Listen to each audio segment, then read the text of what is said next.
අපි බලනවා කටක ලග්නය.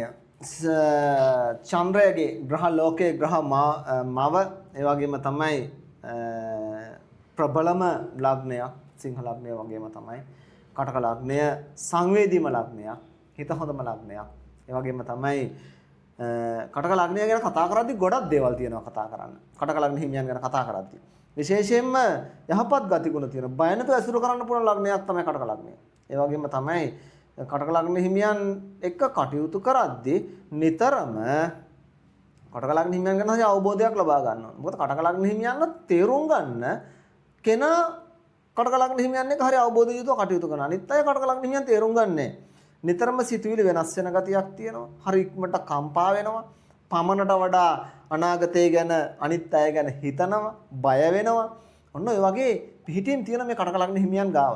ඒ වගේම තමයි ග්‍රහ පිහිටීමත් එක්ක අරගෙන බලනකොට දැනට රවි ගුරු ලග්නය, සිකුරු කේතු දෙවැන්න, චන්ද්‍රයා මේ මම කියන්නේ 20 වෙනිදා වෙනකොට සඳු 3 වෙනි තුලින් රාහු 8, ඒ වගේම සෙනසුරු 9, ඒ වගේම තමයි කුජය 11, ඒ වගේම බුධ 12න් තමයි ගෝචරය වෙන්නේ. බුධගේ බාධාවක් තිබුණා මේ වෙනකන්. ඒ වගේම තමයි අගෝස්තු 5 බුධ ලග්නයට යනවා. බුධ ආදිත්‍ය යෝගය ලග්නය තුල ඉන්න ගුරුට සහ රවිට ශක්තියක් වෙමින් බුධ ලග්නයට යනවා. සෙනසුරු 9 වක්‍ර වෙන්න හදන්නේ 27 වෙනිදා. සෙනසුරු වක්‍රය ගැන නම් ලොකුට හිතන්න එපා කටක ලග්න හිමියන්. සෙනසුරු කියනකොට කටක ලග්න හිමියන් හරි බයයිනේ. එනහොරා කරපු දේත් එක්ක පහුගිය කාලේ. හැබැයි දැන් බය වෙන්න එපා. සෙනසුරුට එච්චර පුළුවන් නම් ලග්නින්ද්‍ර ගුරුට කොච්චර පුළුවන් වෙන්න ඕනද? ලග්නය තුල බ්‍රහස්පති. ඔබට තවත් වෙන්න දෙයක් නැහැ. ඍජුවම කිව්ව කටක ලග්න හිමියන් වෙච්ච ඔබට තවත් වෙන්න දෙයක් නැහැ. වෙන්න තියෙන හැමදේම වුණා. වෙන්න තියෙන හැමදේම වුණා. විඳින තිබිච්ච හැම වේදනාවක්ම වින්දා. හැම අපහාසයක්ම, චෝදනාවක්ම, නින්දාවක්ම, හරි පීඩාවක්ම වින්දා. අඬන්න තවත් කඳුළු නෑ කටක ලග්න හිමියන්ට. අඬලා ඒ තරම් ඇති වෙන්න අඬලා තියෙන්නේ. ඒ වගේම තමයි දැන් hina වෙන්නත් බයයි. මොකද කටක ලග්න හිමියන් පහුගිය කාල සීමාව තුළ එක දවසක් hina වුණා නම් සතියක් ඇඬුවා. සතියක් කල්පනා කරන්න ප්‍රශ්න කටක ලග්න හිමියන්ට තිබුණා. ඒ තත්ත්වයන්ගෙන් මිදිලා දැන් ටික අලු ගසලා දාලා නැගිටිනව කටක ලග්න හිමියන්.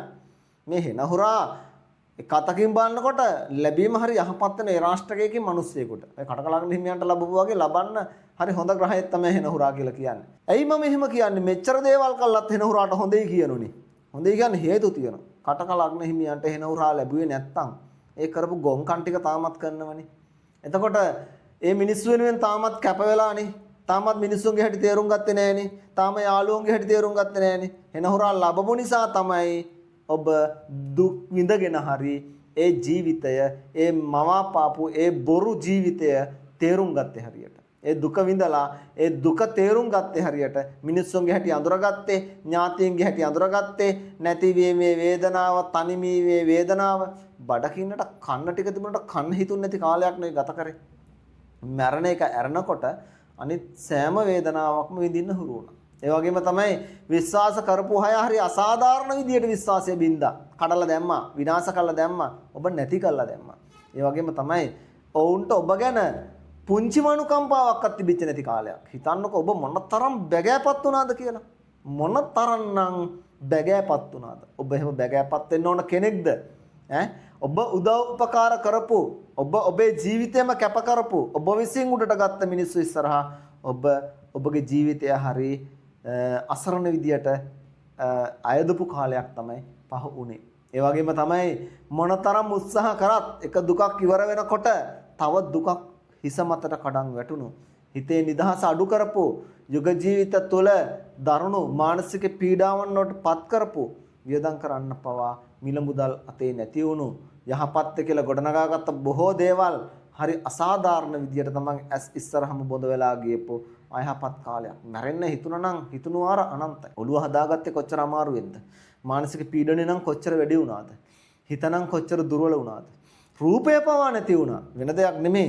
ලස්සන හිනාවක් තිබුණු ඔයා, ලස්සනට ඇඳලා පැලඳලා හිටපු ඔයා, ඔහේ තියෙන දෙයක් ඇඳගෙන පාරේ බහැපු කාලයක්. අනේ මොකක්ද අර මිනිස්සයට වෙලා තියෙන්නේ කියලා මිනිස්සු ඔබ දිහා බලපු කාලයක් තමයි පහු කරගෙන ඔබ ආවේ. දැන් හැබැයි අර සෑම දෙයකදීම කන්දක් නැග්ගොත් පල්ලමක් බහිනවයි කියලා තියෙනනේ. ඔය කාලේ දරාගත්තා නම් අමාරුවෙන් හරි දරාගත්ත කටක ලග්න හිමියා දිනුවා. දිනන්න තිබුණා. බැරි වෙච්ච අයට මැරෙන්න පවා සිද්ධ වුණා.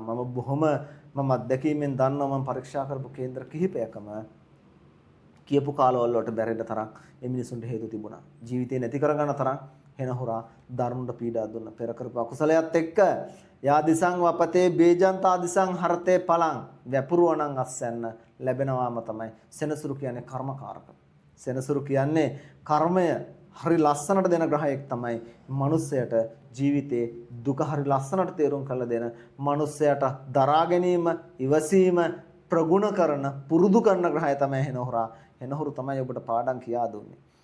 ඒ වගේම අගහරු යෝගකාරක ගුරු සුබ බුද පාපවන කටකලග්න හිමියන්ට ඉදිරි කාලය තමයි හොඳම කාලය. ජීවිතේ ලබන්න පුළුවන් සර්මයේ යුගය. ඒ වගේම තමයි ඔබ දැන් වටන්න බෑ කාටවත්. ඔබ වැටෙන්න ඕන හැම පැත්තටම හැම විදියටම හරි ලස්සනට වැටිලා ඒ වගේම තමයි ජීවිතය හොඳට අවබෝධ කරගත්ත කෙනෙක්. ඔබගේ හිත හයියයි, මනස බුද්ධිමත්. නිନ୍ଦ නැතුව ගෙවපු රෑවල් වලින් ඔබ ඉගෙනගත්ත පාඩම් අනන්තයි, අප්‍රමාණයි. ගෙවල් වලට යනකොට මිනිස්සු ඔබට මූණ දීපු ආකාරය, මිනිස්සු මූණ නරක් කරගෙන ඈත් වෙච්ච ආකාරය, මිනිස්සුන්ගේ හැටි තේරුම් ගන්න ඔබට හරි ලස්සනට කාලය ලබා දුන්නා. දැන් ඔබ සෑම දෙනාගේම කටකලග්න හිමියන්ට මට මම විතරක් නම් ඒ ඇති කියන තැන ඉන්නවා. ඔන්න ඔය වචනේ හරි බලවත්. Tamanට තමන් විතරක් හිතේ මැතිනේ කොහොම? කවුරුත් ඕනේ මේ ලෝකෙට අපි එන්නේ අපට ඕන නිසා නෙමේ, අනුන්ගේ සතුටක් නිසා. මරණකම්ම අනුන්ගේ සතුට වෙනුවෙන් අපි කටයුතු කරන්නේ. අනුන්ගේ සතුට වෙනුවෙන් තමයි මරණකම්ම. අනුන්ගේ සතුටයි හොයන්නේ. අපට මොනවද කරගන්නේ? හැබැයි මෙන්න මේ කාලයත් එක්ක අරගෙන බලනකොට කටකලග්න හිමියන්ට ජීවිතේ නියම යථාර්ථ අවබෝධයෙන් යුතුව අනාගතය දකින්න පුළුවන්. සුබ වෙන්න පුළුවන්. උත්සාහයෙන් යුතුව කටකලග්න හිමියන් හරි උත්සාහයෙන් යුතුව තමන්ගේ ජීවිතේ හැඩගස්වා ගැනීමේ දැඩි සටනක යෙදෙන කාලයක්. බය වෙන්න එපා. අඬපු කාලවල් අතීතයට, ඒ අතීතය අමතක කරලා දාන, ඒ අතීතය මතක් කරන්නවත් කැමති නැති විදියට සතුට සැනසීම ඔබේ ඉස්සරහට එන කාලයක් තමයි උදා වෙලා තියෙන්නේ. වෙනදා ගෙදරට යනකොට අහක බලාගත්ත මිනිස්සු කතා කළා, අනේ එන්නකෝ අපේ ගෙදරටත් ඇවිල්ලා යන්න, ගොඩ වෙන්නකෝ පොඩ්ඩක්. ඇයි අපිත් එක්ක මෙහෙම මනාප කියලා ඔබත් එක්ක හිතවත්කම් ගොඩනගා ගන්න හදන කාලයක් බවට පත් වෙන්න පුළුවන්. ඒ තරම් ඔබව සමාජය තුළ අන්‍යයන් අතර ක්‍රමක්‍රමයෙන් ජනප්‍රියත්වයට පත් වෙනවා. ඔබට වැරදි කියපු අය, ඔබ හෙලා දක්වපු අය ඔබගෙන් සමාව ගන්න කාලයක් බවට පත් වෙලා ටික ටික ඔබේ ජීවිතෙත් එක්ක ලං වෙන්න හදන්නේ.